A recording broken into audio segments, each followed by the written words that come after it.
Outlaws and fugitives, the driving forces behind their actions, the motives. Throughout history, the concept of outlawry and fugitive status has been shaped by various factors, including cultural, social, and political contexts. In medieval Europe, for instance, outlawry was a legal punishment for individuals who committed crimes or defied the authority of the ruling monarch. By declaring someone an outlaw, the state effectively stripped them of their legal rights and protections, allowing anyone to capture or kill them without consequence. In this context, outlaws such as Robin Hood and William Wallace emerged as legendary figures who defied oppressive rule and fought for the rights and welfare of the common people. Similarly, in the American Old West, outlaws like Jesse James and Billy the Kid became infamous for their exploits, which included train and bank robberies, cattle rustling, and gunfights. The rugged and lawless nature of the frontier provided ample opportunities for individuals to pursue wealth and power through illegal means, leading to the emergence of a distinct outlaw culture. Sit back, because we are now discussing fugitives and outlaws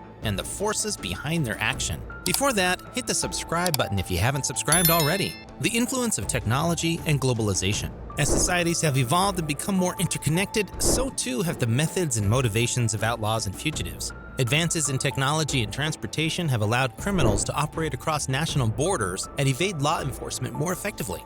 For example, drug trafficking organizations like the Medellín and Sinaloa cartels have used sophisticated networks and tactics to smuggle vast quantities of narcotics into the United States and other countries, generating immense profits and fueling a global drug trade. These organizations often engage in brutal acts of violence and corruption to maintain their power and influence, contributing to widespread instability and suffering in affected regions. Similarly, the rise of the internet and digital technologies has enabled new forms of crime and outlawry, such as cybercrime and online fraud. Criminals can now exploit the anonymity and global reach of the internet to steal sensitive information, commit financial fraud, and carry out other malicious activities, all while remaining hidden from law enforcement. Figures like Julian Assange, the founder of WikiLeaks, have also emerged as digital outlaws, using the internet to expose government secrets and challenge the authority of powerful institutions. While some view Assange as a champion of transparency and free speech, others regard him as a dangerous threat to national security and the rule of law. The role of media and popular culture. The media and popular culture have played a significant role in shaping public perceptions of outlaws and fugitives, often romanticizing their actions and elevating them to the status of folk heroes or anti-establishment icons. For example, movies, books, and television shows have helped to immortalize figures like Bonnie and Clyde, Al Capone, and Pablo Escobar, portraying them as larger-than-life characters who defied the law and lived by their own rules. While such portrayals can be entertaining and engaging, they may also contribute to a distorted understanding of the true nature and consequences of criminal activity, as well as the motivations and experiences of those who engage in it. The impact of social, political, and economic factors. Various social, political, and economic factors can also contribute to the emergence of outlaws and fugitives, both by creating conditions that encourage criminal behavior and by shaping the nature of criminal activity itself. For example, periods of economic hardship such as the Great Depression have often been associated with the rise in crime and lawlessness as individuals struggle to survive and provide for their families. Inequality, poverty, and social marginalization can also fuel criminal activity, as individuals may turn to illegal means to address their grievances or meet their basic needs. Political instability, conflict, and corruption can similarly contribute to the rise of outlaws and fugitives by undermining the rule of law and creating opportunities for criminal networks to flourish. For example, the collapse of the Soviet Union and the subsequent chaos and turmoil in many former Soviet states led to the rise of powerful organized crime syndicates that capitalized on the political and economic vacuum left behind. These groups engaged in a wide range of criminal activities, including human trafficking, arms smuggling, and extortion, often operating with impunity due to the weak or corrupt institutions in place. The influence of social, political, and economic factors on the motivations and actions of outlaws and fugitives can be seen in the case of Colombia's notorious drug lord Pablo Escobar. Born into poverty, Escobar rose to become one of the world's wealthiest and most powerful criminals, controlling a vast cocaine empire that generated billions of dollars in revenue.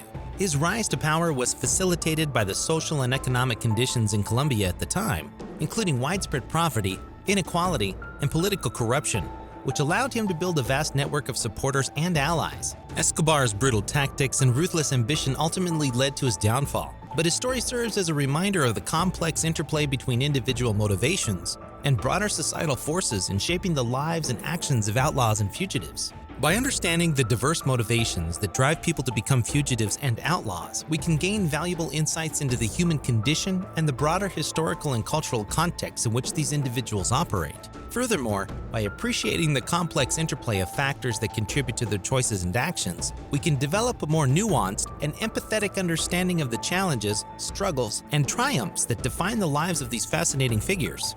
The methods. To effectively change one's identity and evade capture, fugitives and outlaws can employ a variety of tactics, such as using disguises, adopting aliases, creating false stories, and mastering the art of deception. Disguises, a crucial element in the process of identity transformation, can include altering various physical features like hair color, hairstyle, or facial hair. Additionally, adopting a different wardrobe, style, or mannerisms helps the fugitive seamlessly blend in with their surroundings, significantly decreasing the likelihood of being recognized by authorities or individuals who may be searching for them. Another vital aspect of changing one's identity is the use of aliases, which can involve adopting an entirely different name or making a slight variation to the fugitive's real name. By creating a new identity separate from their previous life, the fugitive makes it increasingly difficult for authorities to track them down. Consistent use of aliases is crucial to avoid raising suspicion, as inconsistency can lead to unwanted attention and potential exposure. False stories serve as another essential tool for fugitives in their quest to assume new identities. These stories involve creating an elaborate backstory to justify the individual's new identity and provide a convincing explanation for their presence in a particular location. By crafting a plausible cover story, the fugitive can decrease the likelihood of being discovered by those searching for them. Moreover, a well-constructed false story helps gain the trust of the local community, which can prove to be essential for the fugitive's survival. Fugitives also need to be adept at deception and manipulation to maintain their new identity successfully. This may involve lying convincingly, controlling their emotions, and manipulating situations to their advantage. By mastering these skills, fugitives can increase the chances of staying hidden and avoiding capture. There are several notable examples of fugitives who have successfully changed their identities to evade capture. Jack Shepard is one such example, who was suspected of using fake documents to travel abroad. Shepard managed to evade capture for an extended period by assuming a new identity and moving between different countries. Similarly, Peter Blexley, a former undercover police officer, was arrested in the Czech Republic while using fake Italian documents. His ability to change his identity allowed him to remain undetected for some time before he was eventually apprehended. William Bradford Bishop Jr. is another example of a fugitive who may have assumed a new identity after allegedly killing his family in 1976. Despite being on the FBI's top most wanted fugitive list, Bishop has never been captured, and it is believed that his ability to change his identity has played a significant role in his continued evasion of authorities. When assuming a new identity, fugitives must also be wary of the various pitfalls and challenges that they may encounter. For instance, they must exercise caution when dealing with new acquaintances and avoid divulging too much information about their past. Additionally, they should be mindful of their digital footprint, as online activity can often be traced and could potentially lead authorities to their location. Fugitives should also consider the psychological toll that living under a false identity can take. The constant fear of being discovered, the pressure of maintaining a web of lies, and the loneliness of living a double life can be emotionally and mentally draining. Therefore, it is essential for fugitives to develop coping mechanisms and maintain a strong resolve to successfully navigate the challenges associated with living under a false identity. In some cases, fugitives may even seek the help of professionals who specialize in helping individuals change their identities and start new lives. These professionals, sometimes referred to as identity brokers, can provide fugitives with fake documents, new aliases, and even coaching on how to effectively assume a new identity. However, the use of such services can also carry significant risks, as they may expose the fugitive to blackmail or betrayal. To further enhance their chances of successfully assuming a new identity and evading capture, fugitives can take several additional measures. For example, they can learn new languages or adopt regional accents, making it more difficult for authorities to link them to their past lives. Additionally, they can immerse themselves in local cultures and customs, which can help them appear more authentic in their new environment. In some cases, fugitives may choose to undergo cosmetic surgery or other procedures to alter their appearance drastically. By changing their facial structure or other identifiable features, they can make it much more challenging for law enforcement to recognize them. However, such extreme measures can also be risky and expensive, and they may attract unwanted attention. Another tactic fugitives can use to further solidify their new identities is to form relationships and build connections within their communities. By establishing a network of friends and acquaintances, they can create a support system that may provide them with valuable information, resources, and protection. However, this approach also carries risks, as their relationships may become strained if the fugitive's true identity is ever revealed.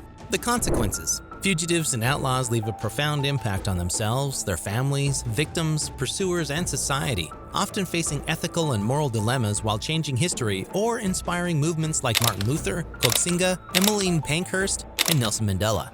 These renegades experience physical and psychological challenges, such as stress, anxiety, depression, paranoia, and insomnia, leading to a diminished quality of life and potential health problems. Coping strategies may include meditation, exercise, hobbies, or therapy, but accessing these resources is often difficult. Examples include Edward Snowden, John Dillinger, and Typhoid Mary. Their families also suffer emotionally, financially, legally, and socially, often facing guilt, shame, worry, legal fees, loss of income, asset seizure, investigations, charges for aiding and abetting, and ostracism. Notable examples include Nelson Mandela's family, Yasser Abdel Said, and Victor Manuel Garena. Victims may experience physical, emotional, financial, or social harm, and society can help by providing compensation, counseling, advocacy, and activism. Examples of fugitives who have caused harm to other victims include Jack Shepard, Eduardo Ravello, and Alexis Flores.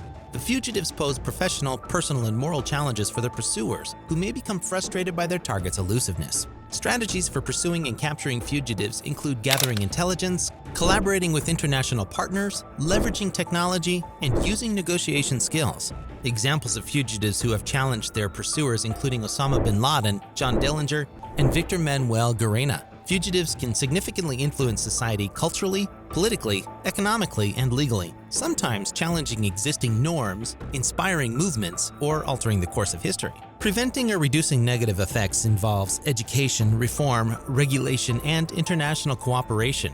Examples of fugitives who have shaped society include Martin Luther, Koxinga, and Emmeline Pankhurst. So this was it, guys. That was all about today's video. We hope you liked the video. Don't forget to tell us in the comments what you think about fugitives and outlaws. If you enjoyed the video, subscribe to our channel for more such content. See you in the next video.